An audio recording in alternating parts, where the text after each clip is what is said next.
గౌతమ్ వాళ్ళ అమ్మా నాన్నలని తీసుకొని, పంతులు గారిని తీసుకొని జోష్న వాళ్ళ ఇంటికి వస్తూ ఉంటాడు. అది చూడగానే అక్కడ ఉన్న జోష్న అయితే ఒక్కసారిగా షాక్ అయిపోతూ ఉంటుంది. ఏంటి వీడు ఇలా వస్తున్నాడు? ఏం చెయ్యబోతున్నాడు? అని చెప్పేసైతే అనుకుంటూ ఉంటుంది.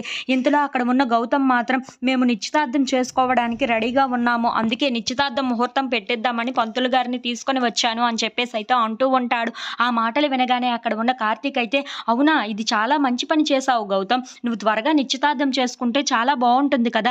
చేసుకోలే అని చెప్పేసైతే అంటూ ఉంటాడు. ఇంతలో అక్కడ ఉన్న పంతులు గారిని చూసి, పంతులు గారు ఏదైనా మంచి ముహూర్తం పెట్టండి. వీళ్ళకి బలమైన ముహూర్తం ఉండాలి అని చెప్పేసైతే అంటూ ఉంటాడు. ఆ మాటలు వినగానే అక్కడ ఉన్న శివనారాయణ మాత్రం, నువ్వు కాస్త నోరు మూసుకొని ఉంటే ఆ పంతులు గారు ఏవో చూసి పెడతారు. నువ్వు కాస్త కామ్‌గా ఉండు అని చెప్పేసైతే కార్తీక్ చెప్తూ ఉంటాడు. ఇంతలో అక్కడ ఉన్న పంతులు గారు వచ్చే బుధవారం అయితే చాలా మంచి ముహూర్తం ఉంది.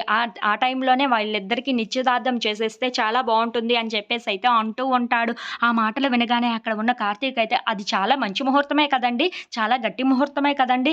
ఎప్పటికీ విడిపోని ముహూర్తమే కదండీ! అని చెప్పేసైతే అడుగుతూ ఉంటాడు. ఆ మాటలు వినగానే అక్కడ ఉన్న పంతులు గారైతే, దివ్యమైన ముహూర్తం అది అని చెప్పేసైతే అంటూ ఉంటారు. ఆ మాటలు వినగానే అక్కడ ఉన్న కార్తీక్ అయితే, కంగ్రాట్స్ జోస్న, కంగ్రాట్స్ గౌతమ్ అని వాళ్ళిద్దరి దగ్గరికి వెళ్లి కంగ్రాట్స్ అయితే చెప్తూ ఉంటాడు. అది చూసి అక్కడ ఉన్న జోష్న అయితే చాలా కోపంగా కార్తీక్ వైపు చూస్తూ ఉండిపోతుంది. ఇంతలో వాళ్ళందరూ అయితే సరే మేము వెళ్లి వస్తాం, మళ్ళీ నిశ్చితార్థంలో కలుసుకుందాం అని చెప్పేసైతే అంటూ మాట్లాడుతూ అక్కడి నుండి వెళ్ళిపోతూ ఉంటారు. ఇంతలో అక్కడ ఉన్న కార్తీక్ మాత్రం చిన్న మరదలకి బాగా టిక్క కుదిరినట్టుగా ఉంది అని చెప్పేసైతే అనుకుంటూ జోష్న వైపు అయితే అలా చూస్తూ ఉండిపోతాడు. ఇంతలో గౌతమ్ వాళ్ళ అమ్మ మళ్ళీ సుమిత్ర దగ్గరికి వచ్చి, మీకు ఒక విషయం చెప్పడం మర్చిపోయాను. ఈ ఫంక్షన్‌లో మాత్రం మీ మేనల్లుడు కార్తీక్ అలాగే వాళ్ళ ఆవిడ దీప ఈ ఫంక్షన్‌లో మాత్రం ఉండకూడదు అని చెప్పేసైతే అంటూ ఉంటుంది.